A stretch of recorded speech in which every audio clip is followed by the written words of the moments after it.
Bagaimana kabarnya hari ini? Mudah-mudahan sehat semuanya ya. Alhamdulillah. Baik anak-anak, sebelum kita memulai pembelajaran, terlebih dahulu kita berdoa. Before we start our lesson today, let's pray together. Pray begins. Singkat berdoa. Hap. Bismillahirrahmanirrahim. Amin. Oke anak-anak, sebelum kita memulai pembelajaran, kita akan bernyanyi bersama supaya kita lebih siap dan lebih semangat. Oke anak-anak? Nah, dalam hitungan ketiga kita mulai. 1, 2, 3. Ayo semuanya anak-anak kelas 5. Hari ini kita belajar bersama, kita belajar tematik. Kerjakan dengan baik, kita harus semangat, kita pasti bisa. Kita harus semangat, kita pasti bisa. Beri tepuk tangan untuk kita semua. Nah, bagaimana anak-anak? Hari ini tentunya lebih siap dan lebih semangat ya. Oke, hari ini kita akan belajar tematik, yaitu tentang interaksi manusia terhadap pembangunan sosial dan cerita bergambar. Nah, anak-anak menyiapkan bukunya, kemudian menyiapkan alat tulisnya. Lalu kalau sudah, simak materi berikut ini ya. Selamat pagi anak-anakku yang soleh dan solehah. Hari ini kita akan belajar tematik, yaitu tentang interaksi manusia terhadap pembangunan sosial budaya dan cerita bergambar. Tema 4, subtema 3. Baik anak-anak, hari ini kita akan belajar tentang apa?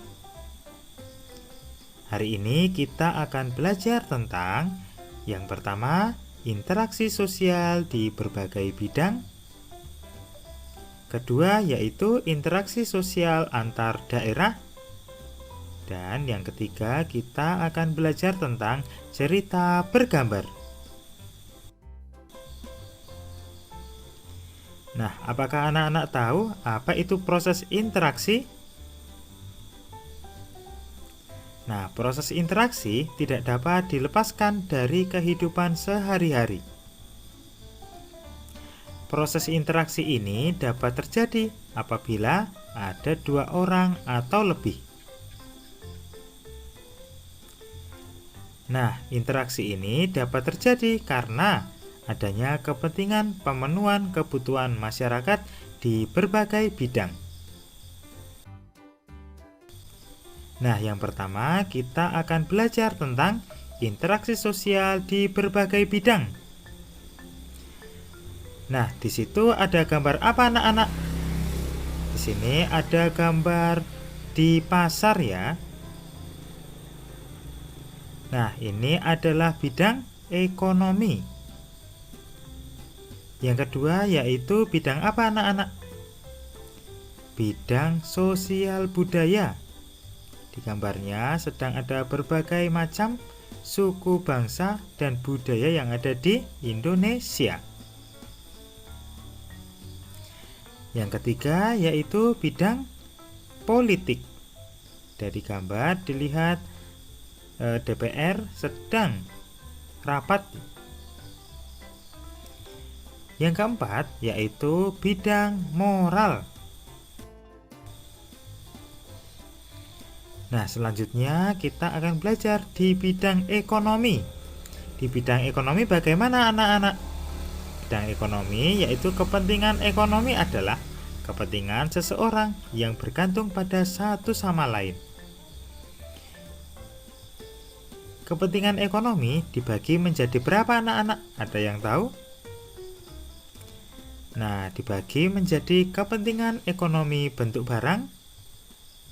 Contohnya yaitu 1. Kebutuhan makan, 2. Kebutuhan sandang, 3. Kebutuhan papan. Kepentingan ekonomi yang satunya yaitu kepentingan ekonomi bentuk jasa. Contohnya adalah rumah sakit, lembaga belajar, dan jasa paket.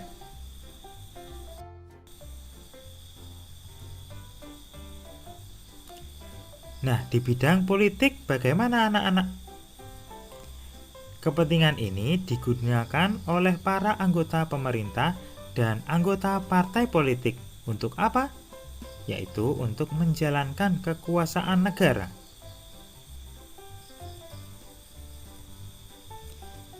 Nah, bidang politik ini dibagi menjadi kepentingan keamanan, kemudian kepentingan pertahanan. Nah, selanjutnya kita akan membahas tentang bidang sosial budaya. Bidang sosial budaya yaitu keragaman sosial budaya yang ada di Indonesia. Nah, di bidang sosial budaya yaitu selalu ingin mendapatkan tempat atau kedudukan dalam masyarakat. Nah, pola-pola perilaku, bahasa, organisasi, sosial, religi, dan seni yang telah menjadi kebiasaan turun-temurun dari leluhur. Nah, bidang selanjutnya yaitu di bidang moral. Bagaimana anak-anak di bidang moral itu? Di bidang moral, kepentingan yang berangkat dari keprihatinan akan rendahnya situasi moralitas masyarakat di wilayah tertentu. Contohnya apa anak-anak? Ada yang tahu? Contohnya yaitu siar agama.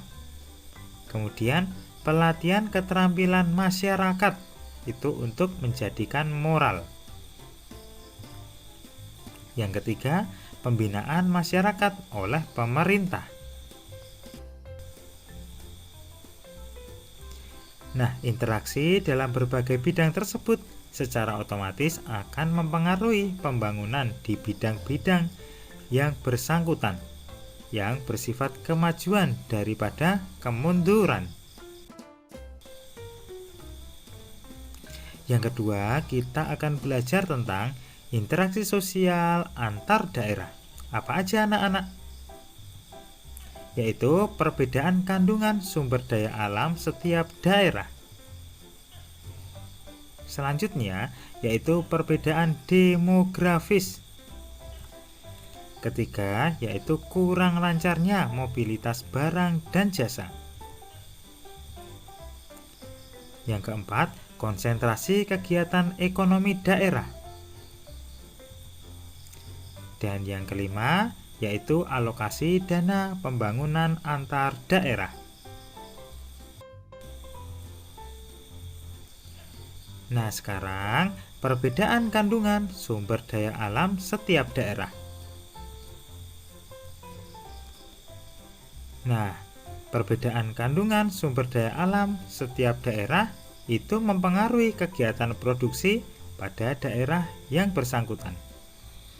Kandungan sumber daya alam cukup tinggi akan dapat memproduksi barang-barang tertentu dengan biaya relatif murah.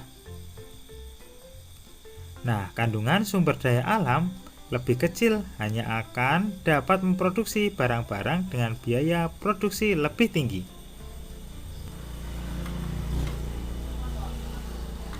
Nah, selanjutnya yaitu perbedaan demografis.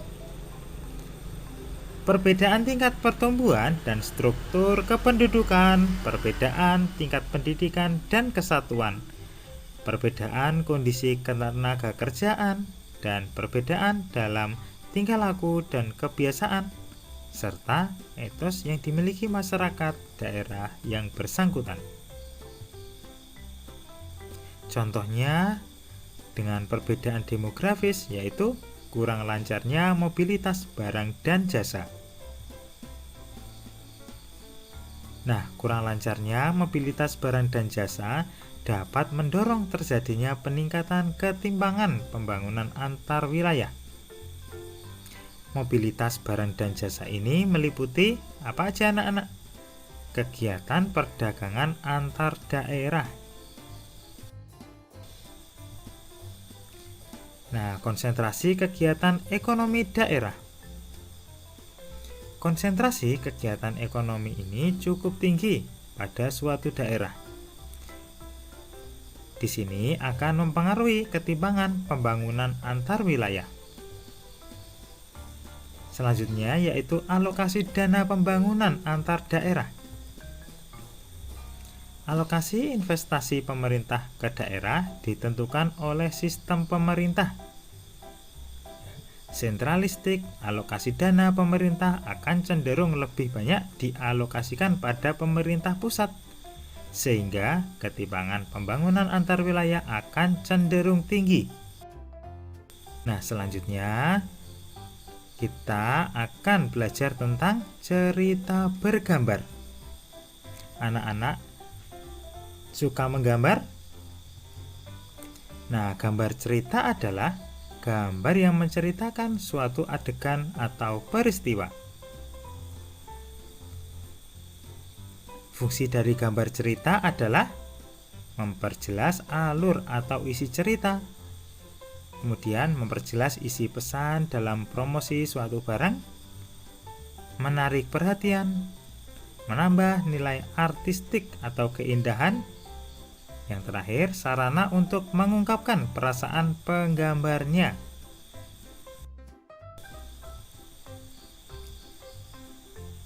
Nah, langkah-langkah untuk membuat gambar pada cerita gambar adalah sebagai berikut. Ada yang tahu anak-anak? Nah, yang pertama yaitu menentukan cerita yang akan digambar. Kedua, yaitu mempelajari isi cerita. Ketiga, yaitu mempelajari karakter tokoh-tokoh dalam cerita, baik itu tokoh utama maupun tokoh pembantu. Yang keempat, menentukan garis besar alur cerita sederhana yang menggunakan atau menggambarkan isi cerita. Nah, yang terakhir yaitu membuat beberapa gambar sesuai garis besar alur cerita yang telah dibuat. Ini adalah langkah-langkah untuk membuat gambar pada cerita gambar. Nah, selanjutnya silahkan anak-anak mengerjakan worksheet yang ada di website e-learning Teladan. Kerjakan dengan teliti ya, karena di Teladan semua anak itu hebat. Nah, bagaimana anak-anak? Materi pada hari ini mudah bukan? Hari ini kita belajar tentang apa? Yang pertama, kita belajar interaksi sosial berbagai bidang dan daerah. Kedua, kita belajar cerita bergambar. Nah, sekarang anak-anak untuk mengerjakan worksheet yang ada di website e-learning Teladan. Bapak yakin anak-anak mengerjakan dengan baik dan maksimal. Jangan lupa di rumah tetap menjaga kesehatan, menjaga kebersihan. Karena di Teladan semua anak itu hebat. Baik anak-anak, mari kita tutup pembelajaran pada hari ini dengan membaca hamdalah bersama. Nahtatim bil hamdalah, alhamdulillah. Baik anak-anak, Bapak cukupkan pembelajaran pada hari ini. Apabila ada salah kata, mohon maaf. Sekian dan terima kasih. Assalamualaikum warahmatullahi wabarakatuh.